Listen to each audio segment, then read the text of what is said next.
ഇപ്പൊ നമുക്ക് വരയ്ക്കാനുള്ളത് perpendicular bisector ആണ്.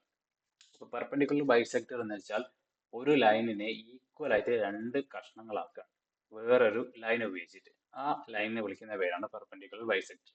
ഈ പെർപെൻഡിക്കുലർ ബൈസെക്ടർ ഒരു ലൈനെ രണ്ട് ഈക്വൽ പാർട്സ് ആക്കി മാറ്റുക ചെയ്യുന്നത്. അപ്പോൾ പെർപെൻഡിക്കുലർ ബൈസെക്ടറും നമ്മൾ വരച്ചിരിക്കുന്ന ലൈനും തമ്മിൽ ഉണ്ടാകുന്ന ആംഗിൾ 90 ഡിഗ്രി ആയിരിക്കും.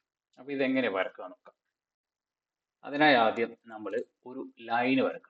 ഈ ലൈന് പ്രത്യേകിച്ച് അളവൊന്നുമില്ല, നമുക്ക് ഇഷ്ടമുള്ള അളവിൽ വരക്കാം. സ്കെയിൽ ഇളക്കൊന്നും വേണ്ട, കാരണം നമുക്ക് ഇതിനെ കറക്റ്റ് ഈക്വൽ ആയിട്ട് രണ്ട് കഷ്ണമാണ് ആക്കേണ്ടത്. അപ്പോൾ ആ ലൈന് വരച്ചതിന് ശേഷം കോമ്പസ് എടുക്കുക. കോമ്പസിൽ നമ്മൾ ഇപ്പോൾ വരച്ച ലൈനിന്റെ പകുതിയിൽ കൂടുതൽ റേഡിയസ് കോമ്പസിൽ എടുക്കുക. എന്ന് പറഞ്ഞാൽ ആ ലൈനിന്റെ നീളത്തിന്റെ പകുതിയിൽ കൂടുതൽ നമ്മൾ കോമ്പസിൽ എടുക്കുക. അതിനുശേഷം മുകളിലേക്ക് ഒരു ആർക്ക് കട്ട് ചെയ്യണം. അപ്പോൾ സെയിം പോയിന്റിൽ തന്നെ മുകളിലേക്ക് ആർക്ക് കട്ട് ചെയ്യാം, പിന്നെ താഴേക്ക് ആർക്ക് കട്ട് ചെയ്യാം.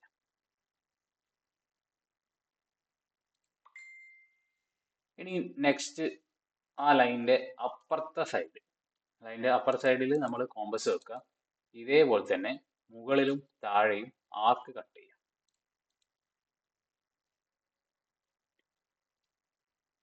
അപ്പൊ ഇങ്ങനെ രണ്ട് ആർക്കുകൾ രണ്ട് സൈഡിൽ നിന്നും കട്ട് ചെയ്തപ്പോൾ നമുക്ക് രണ്ട് ആർക്കുകളും കൂടി ജോയിൻ ചെയ്യുന്ന രണ്ട് പോയിന്റുകൾ ലൈനിന്റെ മുകളിലും താഴെയായിട്ട് കിട്ടിയിട്ടുണ്ട്.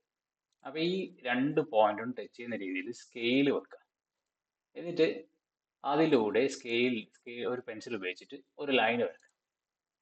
അപ്പോൾ ഈ വരച്ചിരിക്കുന്ന ലൈനെയാണ് നമ്മുടെ ആദ്യം വരച്ച ലൈനിന്റെ പെർപെൻഡിക്കുലർ ബൈസെക്ടർ എന്ന് വിളിക്കുന്നത്. അപ്പോൾ ഇതാണ് പെർപെൻഡിക്കുലർ ബൈസെക്ടർ വരക്കാനുള്ള മെത്തേഡ്.